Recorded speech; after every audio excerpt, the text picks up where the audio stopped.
बहू लाई दहेज में बहुत सारी भैंस और बकरी। शहरी सोसाइटी की हाई क्लास सुषमा देवी के घर में शादी का माहौल छाया हुआ था। तभी पड़ोसन कामिनी टोंट मारते हुए कहती है, वैसे सुषमा, अनुराग तो तुम्हारा इकलौता बेटा है ना? सुना है तुमने उसकी शादी किसी देहाती गांव की लड़की से करवाई है। कहाँ तुम लोग दिल्ली के मॉडर्न हो, तुम्हारी देहाती बहू कहाँ फिट हो पाएगी तुम्हारी फैमिली में? कामिनी, तुम्हारी बहू कियारा तो कितनी मॉडल है, फिर भी तुम दोनों सास बहू के ख्यालात नहीं मिलते। आए दिन झगड़े होते हैं, इसीलिए तो मैंने गांव वाली बहू चुनी है। मेरी गांव वाली बहू सर्वगुण संपन्न है। सुषमा ने अपनी होने वाली बहू का बखान करके सोसाइटी के पड़ोसन का मुंह तो बंद करवा दिया था, मगर सच बात तो ये थी कि वो खुद भी इस शादी के खिलाफ थी। कुछ देर में फूलों से सजी धजी गाड़ी और उसके पीछे एक बड़ा सा ट्रक आता है, जिस पर दूसरी पड़ोसन शीला कहती है, अरे ये क्या सुषमा बहन, लगता है तुम्हारे समधी समधन बड़े संपत्ति वाले लोग हैं, तभी तो बड़ी सी ट्रक भरकर दहेज भेजा है। हाँ तो तुमने क्या मेरी गांव वाली बहू को ऐरा गैरा खानदान का समझ रखा है? संपत्ति वाले घर से है। वैसे तो मैंने भी उम्मीद नहीं की थी कि मेरी बहू के कंगले मायके वाले ट्रक भरकर दहेज देंगे। चलो अच्छा है, नया फर्नीचर डलवाना था, उसका खर्चा बच जाएगा। सुषमा अपने मन में ख्याली पुलाव पका रही होती है, तभी ट्रक में से भैंस और बकरी की आवाज आती है। अरे, ट्रक के अंदर से भैंस और बकरी की आवाज आ रही है या मेरे कान बज रहे हैं? तभी लंबे से घूंघट में से फुलवा टशन से कहती है, अरे नहीं नहीं आंटी जी, आप एकदम सही पकड़े हैं। इस ट्रकवा में हमारी फुल टू फैमिली है। अरे बिजली दुलारी, धन्नो चंपा, गुलाबिया, कटरीना, अरे निकलो बाहर सभी। फुलवा की आवाज लगाते ही ट्रक से सभी बकरियों का झुंड और दोनों भैंस बाहर उतरती है, जिसे देखकर हाई क्लास पड़ोसन सुषमा की खिल्ली उड़ाने लगती है। अरे वाह वाह सुषमा बहन, वैसे तो सभी बहुएं दहेज में गोदरेज की अलमारी, बेड, सोफा लाती हैं, मगर तुम्हारी बहू ने तो दहेज में भैंस और बकरी लाकर इतिहास रच दिया। आहा हा हा, अच्छा हम चलते हैं। पड़ोसनों के जाते ही सुषमा गुस्से से लाल पीली होकर कहती है, क्यों मेरी देहाती बहू, पड़ गई ना तेरे कलेजे को ठंडक मेरी नाक कटवा के। तुम ये देहाती बहू चुनकर लाए हो, मगर मेरे घर में इन भैंस बकरी के लिए कोई जगह नहीं। सासू जी, हमारी बकरी और भैंसिया एकदम गऊ है, कोनो को तंग नहीं करत है। ये हमरे बगैर नहीं रहती, इसलिए हम इनको दहेज में ले आए हैं। तो इनको घर के बाहर बांध दे, क्योंकि मुझे अपने घर में बदबू नहीं चाहिए। ओह गॉड मम्मी, ये भैंस बकरी तो कितना शोर मचाती हैं। अगर मैं 2 मिनट और रुकी तो मेरे कान से खून निकल जाएगा। Let's go mummy. Bloody boredom. ससुर जी, हम अपनी बकरी भैंस को कहाँ बांधें? अरे फुलवा बहू, मैं यही गार्डन एरिया में खूंटा लगा देता हूँ, यहीं बांध देना, ये पहरा भी देंगी और ताजी हवा में रहेंगी। फुलवा मुरझाए मन से बकरी भैंस को बांध देती है। अगले दिन तड़के सुबह होते ही बकरी भैंस की आवाज पूरी सोसाइटी में गूंज जाती है। भैंस की आंख, ये बकरी और भैंस ने तो सुबह सुबह भेजा फ्राई करके रख दिया है, सोने भी नहीं दे रही। डिम्पल बड़बड़ाते हुए कान पर तकिया रख लेती है। आखिर में गुस्से से दांत पीसकर डिम्पल गार्डन में आती है। अरे ओ मेरी जाहिल गवार भाभी, अपनी इस भैंस बकरी को चुप करवाओ, मेरी नींद के बीच में कबाब में हड्डी बनी हुई है। अरे हमारी मॉडर्न एनर्जी, काहे 24 घंटा नाक पर गुस्सा लेकर घूमत फिरत हो? अरे हमारी भैंसी और बकरी तो डेली ऐसे ही अलार्म के जैसे बजती है, अब तो आदत डाल लो तनिक। अरे वाह, ये साबुन से नहा के हमारी काली भैंसिया तो एकदम गोरी अंग्रेजन लागत है। जैसे ही डिम्पल फुलवा को अपने महंगे साबुन से भैंस को नहलाते देखती है तो डिम्पल भड़क जाती है। यू डम कहेंगी, ये सोप तुमने कहाँ से लिया? ये मेरा था। गई भैंस पानी में, हमको मालूम नहीं था ये तुम्हारा साबुन है। शट अप ब्लडी बॉडम कहेंगी, आइंदा कभी मेरे सामान को टच मत करना। डिम्पल फुलवा को सुना रही होती है, तभी भैंस पूंछ उठाकर उसके पैर पर गोबर कर देती है, जिससे वो नाक बोहे चढ़ा लेती है। याक! इस भैंस ने मेरी एक्सपेंसिव गुची के सैंडल पर गोबर कर दिया। भैंस की आंख। डिम्पल जैसे भैंस को सुनाने लगती है। भैंस हड़कते हुए उसे जोरदार सींग मारती है। अरे नाही नाही दुलारी, बिजली ऐसे नहीं करती। अंग्रेजी क्या कहते हैं? Bad manners. ठीक है, चलो अब तो तुम दोनों हल्की हो गई ना। अब जल्दी से बाल्टी भर के दूध दे दो, फिर हम तुमको चारा खिलाएंगे। दोनों भैंस फुलवा की बात पर सर हिलाती हैं और फुलवा दोनों का दूध निकालती है। वो सारी बकरियां झुंड बनाकर पूरे गार्डन की घास को चर जाती हैं, जिससे सास सुषमा आग बबूला हो जाती है। ओह माय गॉड, ये ओह मेरी बकरी वाली बहू, अपनी बकरियों को खुले सांड की तरह किससे पूछ कर छोड़ा तूने। मेरे स्टैंडर्ड गार्डन का सत्यानाश कर दिया। ई लो भैया, भलाई का तो जमाना ही नहीं है। हमारी बकरियों ने तो आपके पैसे बचा दिए। अब घास बड़े बड़े हो गए थे तो आप काटने के लिए मालिक को बुलाती। हमारी बकरी चर गई तो हुआ ना फायदा।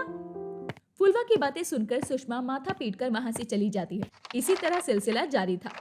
जहां कल तक सुषमा देवी सोसाइटी के सबसे हाई क्लास परिवार से थी, अब पूरे सोसाइटी में उनकी बहू के दहेज में आई भैंस बकरी की स्मेल फैल रही थी। और एक दिन सुबह सुबह, अरे ओ मेरी बॉडम बहू, और कितनी देर लगेगी नाश्ते में? भूख के मारे पेट में चूहे कूद रहे हैं। बस लाते हैं सासू माँ। फुलवा फटाफट से नाश्ता लगाती है। ई लीजिए, आज हम सबके लिए हमारी भैंसिया के घी के स्पेशल आलू के पराठे बनाए हैं और हम दही भी जमाए हैं। खाइए सब लोग। अरे क्या बात है फुलवा बहू, गाय भैंस के शुद्ध देसी घी में बने पराठे का स्वाद ही अनोखा होता है। मैं तो ऐसे देसी खान पान के लिए तरस गया था। वाकई फुलवा, बहुत ही टेस्टी पराठे बनाए हैं। अरे मक्खन में डुबोकर खाइए ना अनुराग जी, डबल स्वाद आएगा। फुलवा अनुराग की थाली में परोस के पराठे पर मक्खन लगा देती है। तभी डिम्पल टोंट मारती है। अनुराग भाई, पराठे में घी डालने के बाद टेस्ट आया क्या?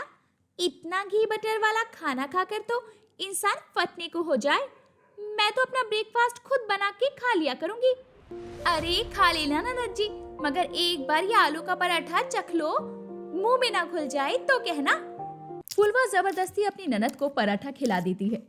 कैसा लगा स्वाद? Not bad, this paratha is tasty. ऐसा बोलकर डिम्पल पराठे पर टूट पड़ती है, जिसे देखकर सुषमा बड़बड़ाती है। हे भगवान, जिसे देखो सब के सब मेरी गवार जाहिल गवार बहू की थाली के चट्टे बट्टे हो गए हैं।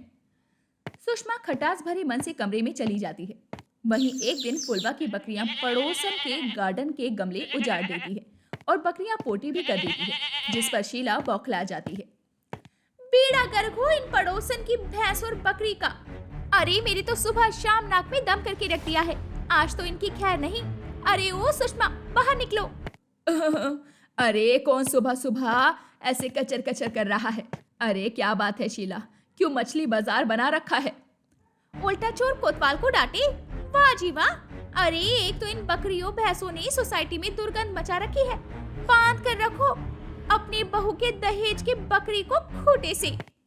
पड़ोसन से बातें सुनकर सुषमा बकरियों को गुस्से में ले आती है। बस बहुत हो गया तमाशा। इस बहुरानी ने पूरी सोसाइटी में हमारी इज्जत का फलूदा बना दिया है। आज तो फैसला हो ही जाए। फुलवा बहू, कहाँ हो तुम? रसोई में है माँ जी हम। फुलवा बड़े से बर्तन में मटन करी बनाकर ले आती है। सबको गुड मॉर्निंग। आज हम सबके लिए बढ़िया दमदार, एकदम तीखा, मस्त मसालेदार मटन बनाए हैं। खाकर देखिए सब लोग, उंगलियां चाटते रह जाएंगे। मटन की बदबू सुषमा को बर्दाश्त नहीं होती और वो वहीं फर्श पर उल्टी करने लगती है। अरे हटा इसे मेरे सामने से। बोलते बोलते सुषमा चक्कर खाकर बेहोश हो जाती है और पूरा परिवार घबराकर डॉक्टर को बुलाते हैं। हे भगवान, अभी तो मामला गर्म है। चल फुलवा, मामला ठंडा होने के बाद आती हूँ। मेरी माँ ठीक तो हो जाएंगी ना? देखिए, इन्हें चिकन मटन से एलर्जी है, इसलिए ये बेहोश हो गई। अभी ठीक है। ये सुनते ही अनुराग गुस्से से फुलवा पर फट जाता है। बस फुलवा, अब तो तुम्हारी भैंस बकरियों ने हद ही कर दी है। या तो अब ये इस घर से बाहर जाएंगी या तुम अपना बोरिया बिस्तर उठाओ और दफा हो जाओ। अनुराग जी, हमको ना ही मालूम था कि आप लोग शुद्ध शाकाहारी हैं। आज के बाद हम मटन नहीं बनाएंगे।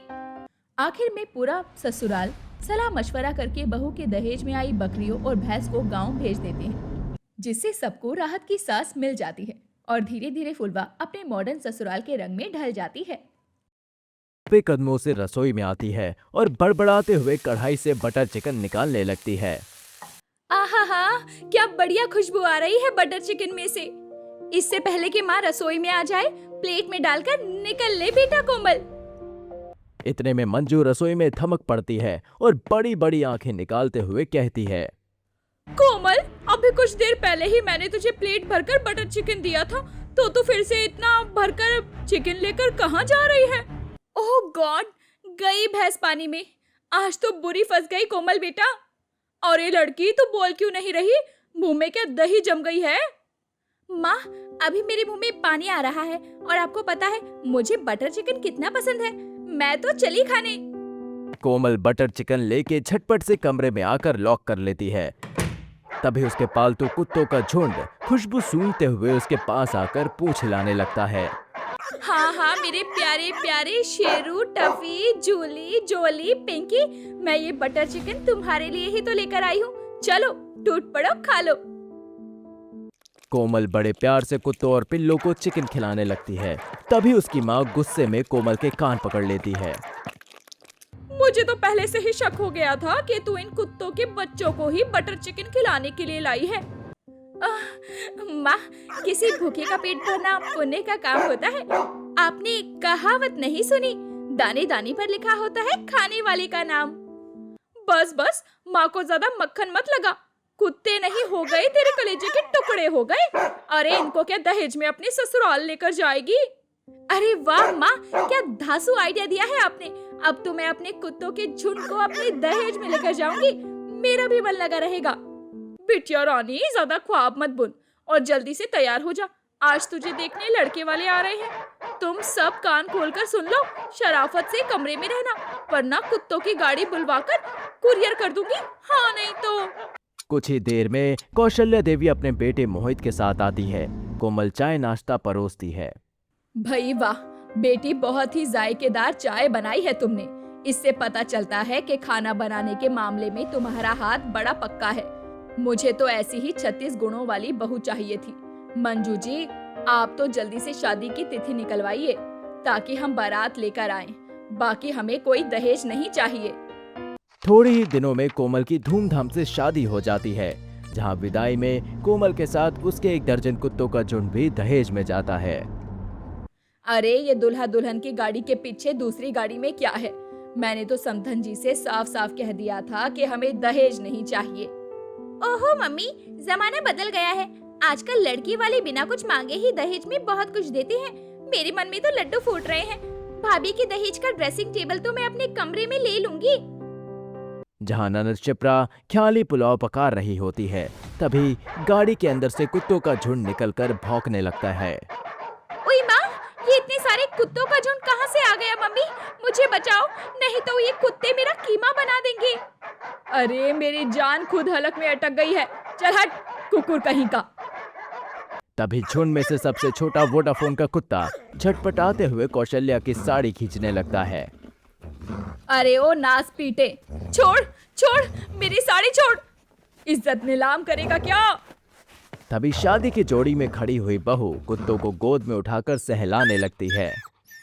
अले ले कुचिकू, मेरा प्यारा बच्चा जॉली ऐसी शरारत नहीं करती। चलो सॉरी बोलो मम्मी को। अरे नहीं बहू, दूर रख इन खूंखार कुत्तों को मुझसे। कौशल्या बहन, वैसे तो सबकी बहू दहेज में सोफा, अलमारी, पलंग लेकर आती है, मगर तुम्हारी बहू ने दहेज में कुत्तों का झुंड लाकर अनोखा इतिहास ही रच दिया। पड़ोसन शिला खूब चुटकी लेती है और कौशल्या खाफ मिजाज से बहू का स्वागत करवाती है। देखो कोमल बहू, तुम इन कुत्तों के झुंड को लेकर आ तो गई हो, मगर इन्हें यहीं बांध दो।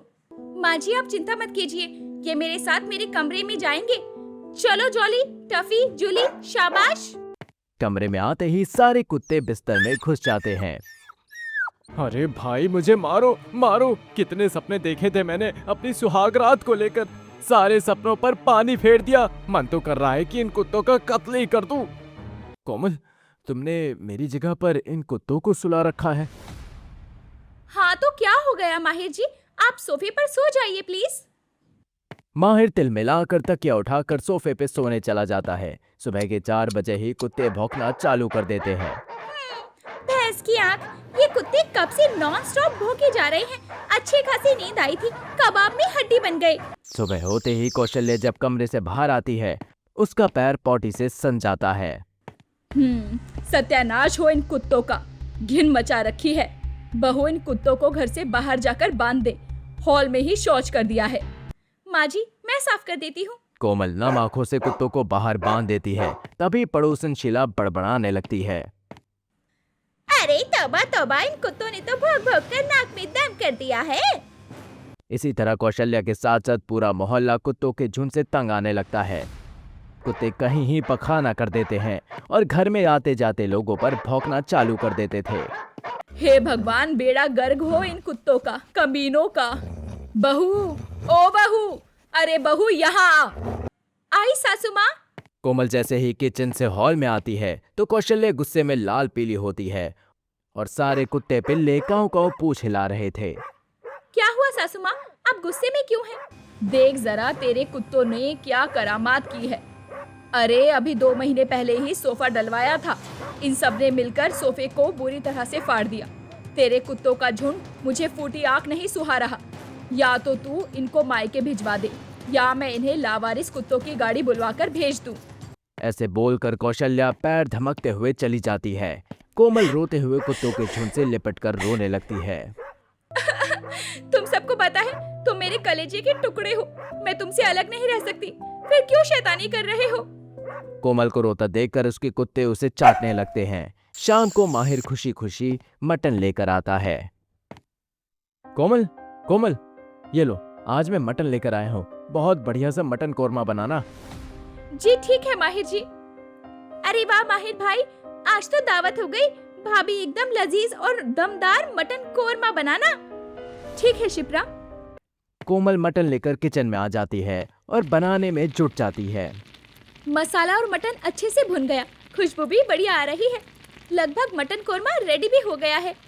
वैसे भी माँ जी के मन में मेरे कुत्तों के लिए खटास भर गई है। आज मेरे हाथों का कोरमा खाकर खुश हो जाएंगी। कोमल, जरा यहाँ पे आना। जी आई।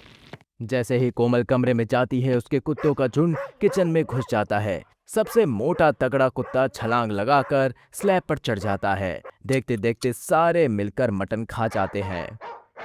कोमल बहू, मटन कोरमा बन गया तो जल्दी से परोस दे।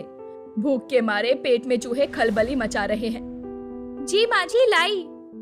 तभी किचन के अंदर से कुत्ते मुंह में हड्डी दबाकर बाहर लाकर फैला देते हैं, जिससे कौशल्या का पारा चढ़ जाता है। रानी, बहुत खूब। गुपचुप गुपचुप तुमने सारा मटन इन चटोरे कुत्तों को खिला दिया। मांझ रहा है? नहीं नहीं, ऐसा कुछ भी नहीं है। वो माहिर जी ने मुझे बुला लिया था। मुझे नहीं पता है कि किचन में ये कब चले गए। बस करो कोमल भाभी, अब झूठी सफाई पेश मत करो। हमें पता है हमसे ज्यादा आपको इन कुत्तों के झुंड से लगाव था, तभी तो दहेज में साथ ले आई थी। सास और ननद के तीखे ताने सुनकर कोमल रोने लगती है, जिस कारण उसके वफादार कुत्ते दोनों पर भौंकना चालू कर देते हैं। कौशल्या भड़कते हुए उठती है और छड़ी से कुत्तों को मारने लगती है। नास पीते कहीं के, जब देखो दिन रात भोग भोग कर घर में शैतानी भंग कर दी है। कंजर खाना बना रखा है इन कुत्तों ने। ठूस ठूस कर खाना है और कहीं भी शौच कर देना है। आज से तुम लोगों का खाना बंद। बेचारे कुत्ते दर्द से कराहते हुए काय काय करने लगते हैं। खुंदक में कौशल्या न आव देखती है न ताव, सबको घर से निकाल देती है। अगले सुबह सुबह पिल्ला शीला के घर के आगे सुसु कर देता है। शीला भड़क कर शिकायत करने आती है। अरे ओ कौशल्या बहन, अरे ओ कौशल्या बहन, बाहर निकलो। अरे क्या है? सुबह सुबह क्यों मछली बाजार बना रखा है? क्या गजब हो गया? अरे तुम अपनी बहू के दहेज में मिले कुत्तों को गले में पट्टा डाल कर रखो। उनमें से एक पिल्ले ने मेरे घर के आगे टांग उठाकर पेशाब कर दिया। शीला कौशल्या को खरी खोटी सुनाकर चली जाती है, जिसके चलते कौशल्या कोमल पर दाना पानी लेकर चढ़ जाती है। देख लिया मेरी बहू, तेरे लाए अनोखे दहेज के चलते कितनी बातें सुननी पड़ रही है हमें। अब मुझे और बवाल नहीं मचवाना। तू अपना बोरिया बिस्तर बांधना और दफा हो अपने कुत्तों के झुंड को लेकर यहाँ से। सासू माँ, मुझे घर से मत निकालिए, ये फिर से तंग नहीं करेंगे। बस कोमल बहू, तुझे कुत्तों से लगाव था, इसीलिए मैंने तेरे दहेज में आए कुत्तों को घर में पनाह दी थी, मगर इन्होंने मिट्टी पलीत करके रख दी। तू जा यहाँ से। कोमल उदास दिल से पैकिंग करके जाने लगती है। तभी कुत्तों का झुंड कौशल्या की साड़ी खींचते हुए माफी मांगता है। छोड़ मुझको करम जले, कमबख्त कहीं का। तमाशा मत लगा, नहीं तो छड़ी पड़ेगी जाते जाते। तभी सारे कुत्तों का झुंड दो पैरों पर खड़ा होकर कौशल्या से माफी मांगने लगते हैं, जिससे उसका दिल पिघल जाता है। माँ, आप गुस्सा थूक भी दो। देख लो, अब तो ये बेजुबान जानवर भी माफी मांग रहे हैं। कौशल्या के आंखों के सामने कुत्तों को मारने वाला पीड़ा भर मंजर झलक जाता है, जिससे वो पछतावे से भर जाती है और उन्हें प्यार से पुचकारने लगती है। अरे अरे मेरे प्यारे शेरू, टॉमी, जूली, मुझे माफ कर दो। बहू, अब तुझे कहीं जाने की कोई जरूरत नहीं। अगर तू उन्हें लेकर चली जाएगी तो हमारा मन कैसे लगेगा। ये सुनकर कोमल खुशी से फूले नहीं समाती। वहीं अब ससुराल का हर सदस्य बहू के दहेज में आए कुत्तों की देखभाल करता। कोई उसे नहलाता धुलाता, कोई खाना खिलाता था, तो सास उन्हें अपने बिस्तर में सुलाती है।